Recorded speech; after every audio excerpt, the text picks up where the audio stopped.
तर इथे लाडू बनवण्यासाठी मी इथे पाऊण वाटी मेथी घेतलेली आहे. पाऊण वाटी म्हणजे वजनी 50 ग्रॅम. सगळ्यात आधी ही जी मेथी, हे मेथी दाणे ते चांगले म्हणण्यापेक्षा त्याला फक्त एक शेक देऊन घ्यायचा आहे. ते अगदी खूप लाल होईस्तोवर भाजायचे नाही आहे. एक जस्ट 2 मिनिट फक्त त्याला थोडं गरम करून घ्यायचं आहे.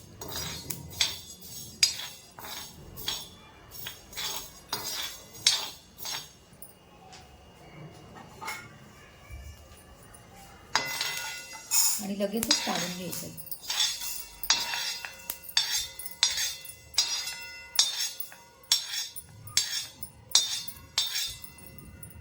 आता हे थंड झाल्यानंतर मिक्सरमधून ह्याची बारीक पूड करून घ्यायची आहे. तर आता हे मेथी दाणे ना थंड झाले, तर आता हे मिक्सरमधून आपण बारीक करून घ्यायचे. मिक्सरच्या भांड्यामध्ये मी हे काढून घेते आणि बारीक त्याची पावडर करून घेते. तर अशा पद्धतीने मी मिक्सरमधून बारीक ह्याची पूड करून घेतली आहे. किंचित मी जाडसर ठेवलंय हे. तर आता मी काय करणार आहे, इथे मी पाऊण वाटी म्हणजे 50 ग्रॅमच साजूक तूप घेतलं आहे. आता ही जी पावडर केलेली आहे मेथीच्या दाण्यांची पावडर, ही मी याच्यात भिजवणार आहे जवळजवळ 7 ते 8 तास, किंवा ओव्हरनाईट ठेवलं तरी पण चालेल.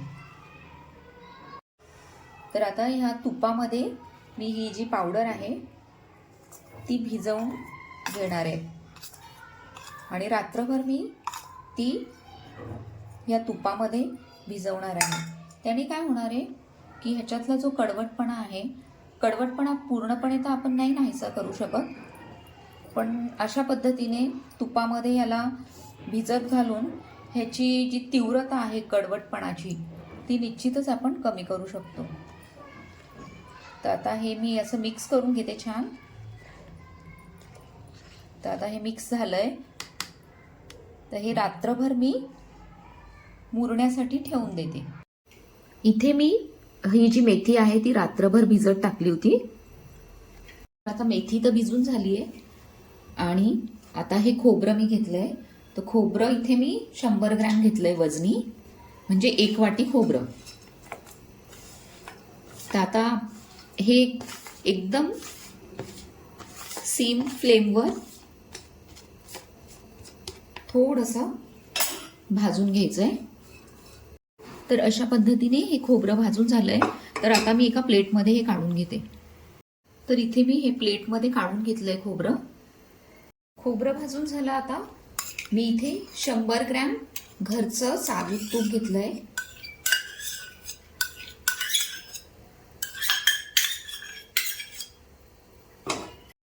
तूप तापल्यानंतर ह्याच्यात साधारण 1 वाटी बदाम टाकले. ते वजनी आहेत 100 ग्रॅम. तर आता असंच एक एक करत सगळे जे सुकेमेवे आहेत जे आपण लाडूमध्ये टाकणार आहे ते असे तुपामध्ये थोडे लालसर भाजून घ्यायचे. आता यातच मी हे 1 वाटी काजू टाकते. 1 वाटी म्हणजे 100 ग्रॅम. काजू सुद्धा 100 ग्रॅम घेतले. आता यातच पुन्हा 1 वाटी अक्रोड पण मी इथे 100 ग्रॅम घेतले.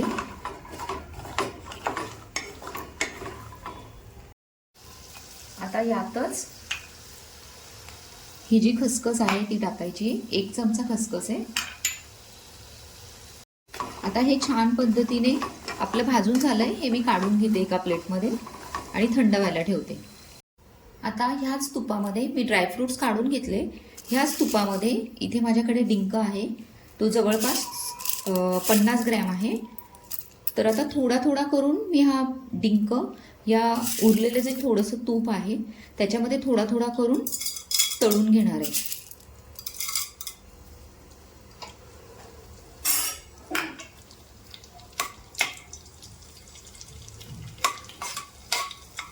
मी एकदम नाही टाकणार आहे. एकदम टाकलं तर तो आतून कच्चा राहतो आणि व्यवस्थित फुलायला त्याला जागा राहत नाही. तर अशा पद्धतीने मी तळून घेणार आहे.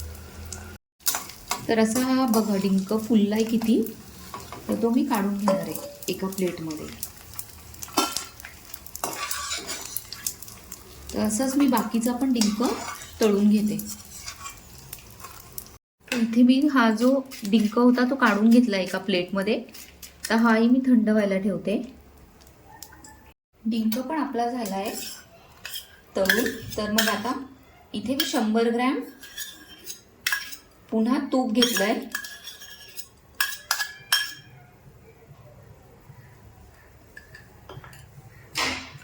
आणि यामध्ये मी आता टाकणार आहे गव्हाचं पीठ. हे जे गव्हाचं पीठ आहे हे आहे 1 वाटी.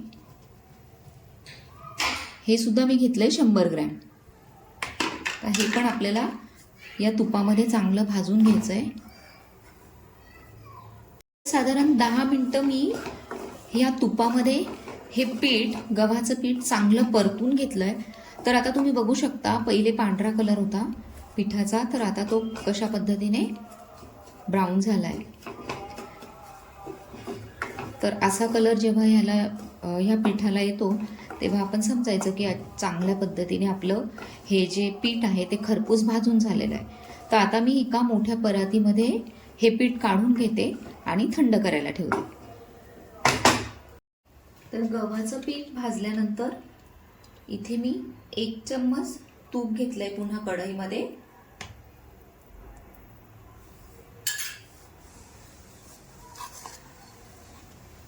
आणि यातच आपण हा जो गूळ आहे, तर इथे मी जवळपास 300 ग्रॅम गूळ घेतलाय. तुमच्या गोडीनुसार तुम्हाला जितकं गोड आवडतं त्यानुसार तुम्ही गुळाचं प्रमाण वाढवायचं आहे किंवा कमी करायचं आहे. तर इथे मी किसून घेतलाय गूळ.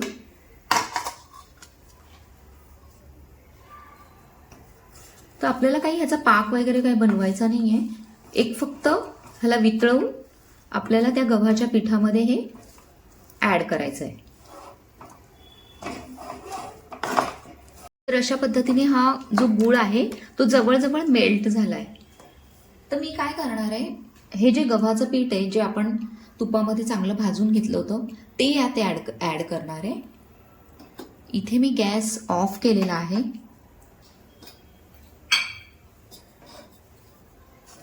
उरलेलं जे आहे गव्हाचं पीठ ते पण मी यात टाकून घेते आणि हे चांगलं मिक्स करून घेते. यातच मी ही जी आपण मेथी भिजत टाकली होती तुपामध्ये ती ऍड करते.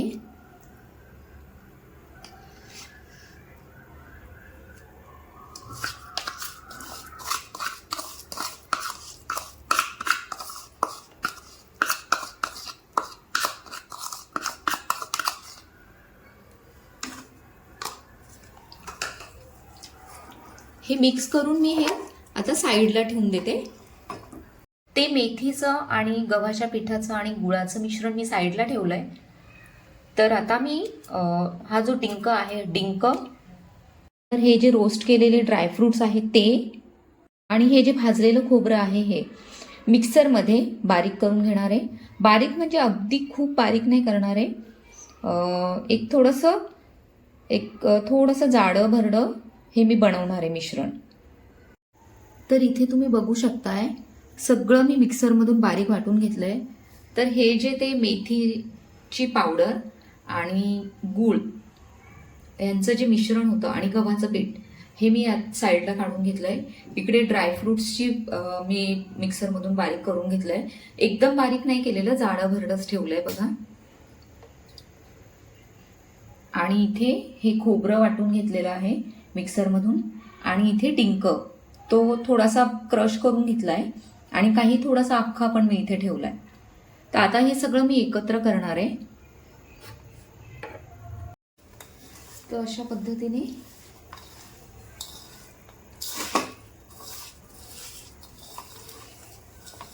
हे सगळं मी एकत्र करून घेते.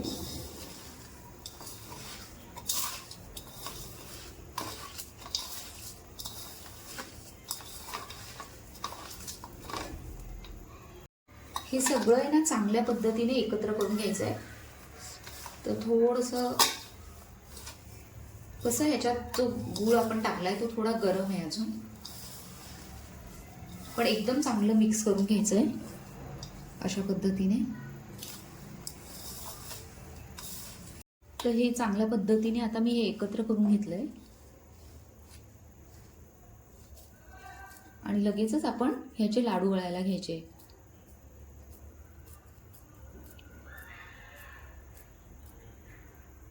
तर बघा अशा पद्धतीने मी ह्याची छोटी साईज ठेवलेली आहे. तुम्हाला जसं योग्य वाटेल त्या पद्धतीने तुम्ही ह्याची साईज ठेवा. तर आता मी बाकीचेही लाडू करून घेते.